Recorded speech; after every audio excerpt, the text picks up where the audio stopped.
po ang patutunguhan ng mga pagsabog ng mga iskandalong ito.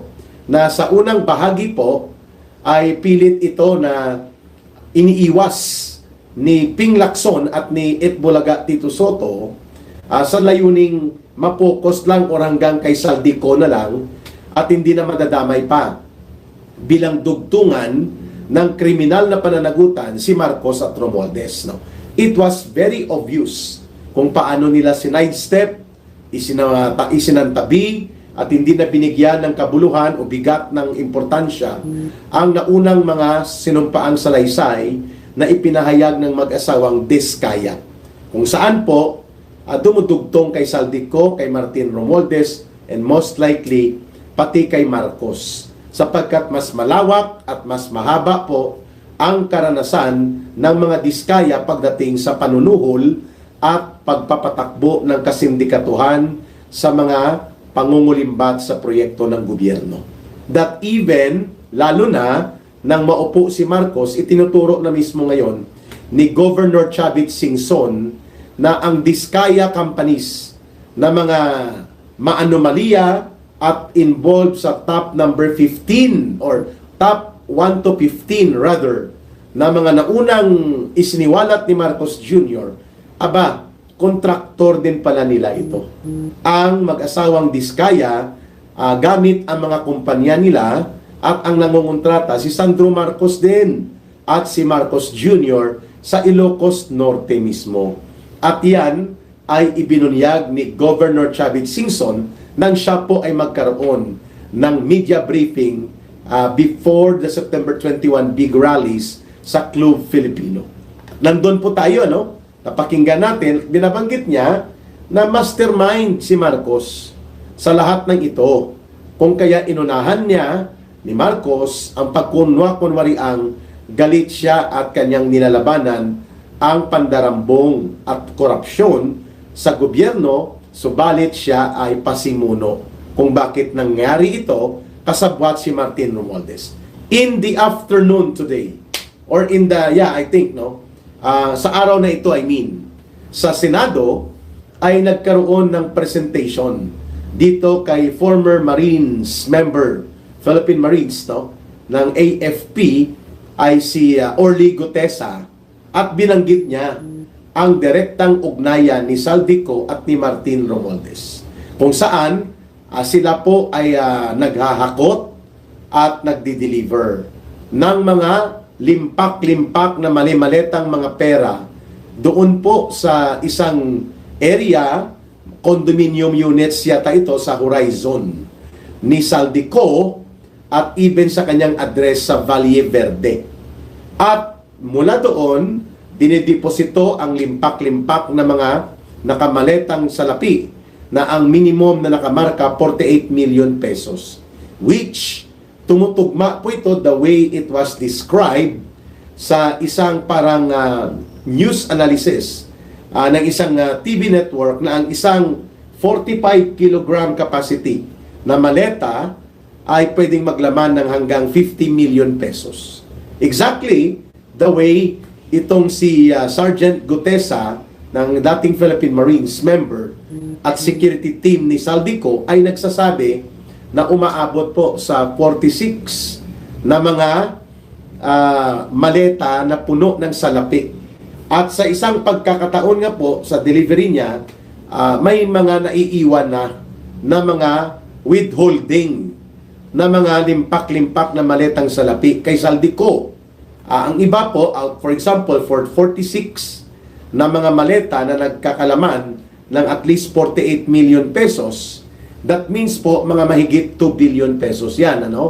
Si Saldico kumukuha ng 11 na mga maleta or 12, which means around 600 million ang iniiwan ni Saldico for every 2 billion na nakukulimbat nila mula sa mga kotong, lagay at kasindikatuhan sa mga flood control projects among other sources of pagnanakaw ni Romualdez at nila Saldico as alleged sa revelations kanina sa Senado na ginawa ni Sergeant Gutesa.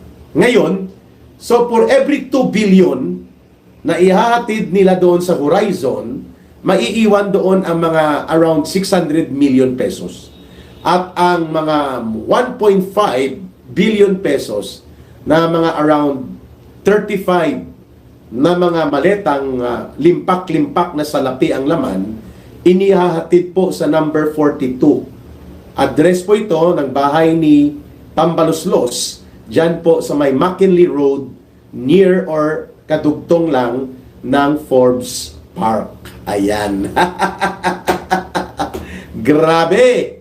Terrible ang pagkaswapang at pagkagahaman ni Tony Romualdez at nila Saldico. Kung ganun po sila kaswapang at kagahaman at kalalakas ang loob para magnakaw ng mali-malitang salapi, hindi pwedeng hindi naaambunan o nakakakuha ng kanilang share si Marcos at ang kanyang pamilya, that to the point that even ang dating undersecretary ng DPWH sa katauhan nitong si Yusek Bernardo ay nagsasabi na pati si Executive Secretary ayon sa salaysay ni dating Undersecretary Bernardo ay kumukupo ng 15% na SOP o kutong sa ilang mga infrastructure projects. At yan ay direktang pag-point ni Yusek Bernardo sa Executive Secretary ni Marcos na si Lucas Bersamin. Siyempre, expected to deny si Tatang, si Lolo Lucas Bersamin. Imagine mga kababayan, hindi lang iisang beses na nagdi-deliver ng mali-maleta, limpak-limpak na mga salapi na pinagnanakaw at pinangulimbat at dinorobo nila Saldico at Martin Romualdez sa gobyerno mismo sa pundo ng mamamayan, kundi several times. So, from December 2024 to August 2025, ay ipinahayag sa kanyang sinumpaang salaysay at direktang testimonya sa Senate Blue Ribbon Committee nitong si Ginoong Orly Gutesa na hindi bababa 3 times a week po ang mga deliveries ng tinatawag nilang basura. In other words, ito po ay tinatawag na password o countersign. Para hindi halata, ang pinag-uusapan ay pera, tinawag na basura. Mga passcode po yan na ginagamit nila sa pagkakaroon ng mga lingwahe similar sa mga criminal syndicate group. Wala namang pinagkaiba talaga, no?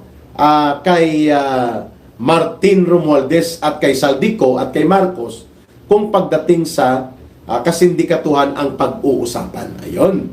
So, dito po tayo mag-focus sa revelations na ito, mga kababayan, kung saan first time po ito na direktang sinabi mismo ng isang direct participant dito sa pagdi-deliver ng limpak-limpak na mga salaping ito na iniugnay ang sabwatan at dugtungan ni Saldico at ni Martin Romualdez. Bagamat nauna na po itong ipinahayag, ni-reveal ng mag-asawang Diskaya sa kanilang paglalahad noon sa Senate Blue Ribbon Committee at pati ang mga listahan ng mga kongresista at mga opisyal ng gobyerno at DPWH, subalit ito ngayon ay nagko-corroborate o nagpapatotoo at nagbibigay ng bigat ng kahulugan na may katotohanan nga ang mga sinasabi na ang pasimunong arkitekto ng mga kriminal kung paano inilusot ang mga pundong ito, pinagnanakaw,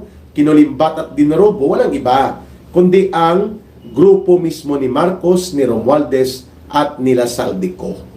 At ito ngayon ay na-establish. Imagine kung pagpalagay natin twice a week na lang, no? Twice or once every week, twice a month, no?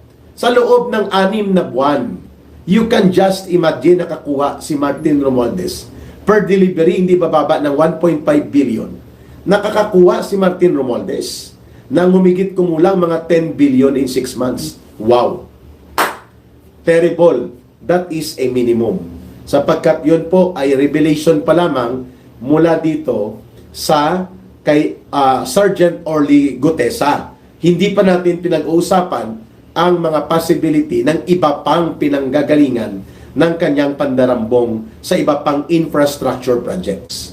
But in as far as this revelation right now, at the very least, in the last 6 months, masobra 10 billion pesos po ang mga nakulimbat na pondo na direktang idinideliver sa bahay mismo sa address ni Martin Romualdez, number 42, McKinley Road, near Forbes Park, mga kababayan. Wow! At kay Saldico, hindi rin bababa po. Sa loob ng 6 na buwan, sa mahigit 5 bilyon din po ang nakulimbat na pondo in as far as the revelations being presented today at the Senate. Sa iisang testigo pa lang ngayon ito. So, hindi pa natin sinasarado na mahigit pa sa 5 bilyon ang nakulimbat ni Saldico at ang kay Martin Romualdez mahigit pa sa 10 bilyon. Eh magkano ang kay Marcos? Ibig sabihin po, hindi rin lalayo doon. Sapagkat ang taga-Katay, ang matador, ang executioner ng pandaraya at pandarambong na ito, walang iba, si Saldico sa utos ni Romualdez. Kaya kayang-kaya nilang bumili ng isang eroplano na nagkakahalaga ng tag 500 million pesos.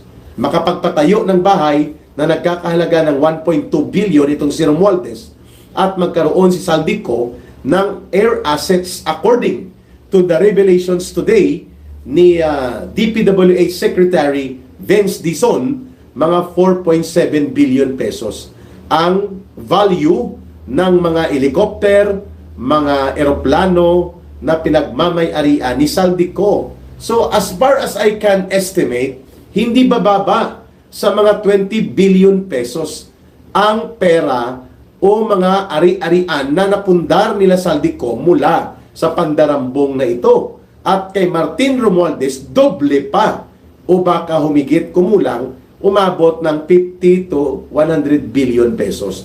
Ganon din malamang ang mga estimate ng pera na napunta kay Marcos sapagkat ang pinag-uusapan po natin, 1.3 trillion pesos ang halos nawawala na flood control projects dito po sa ilalim ni Marcos mula sa budget 2022 or dito sa 2023, 2024, and 2025. Mga kababayan, hindi bababa sa 1 trilyon.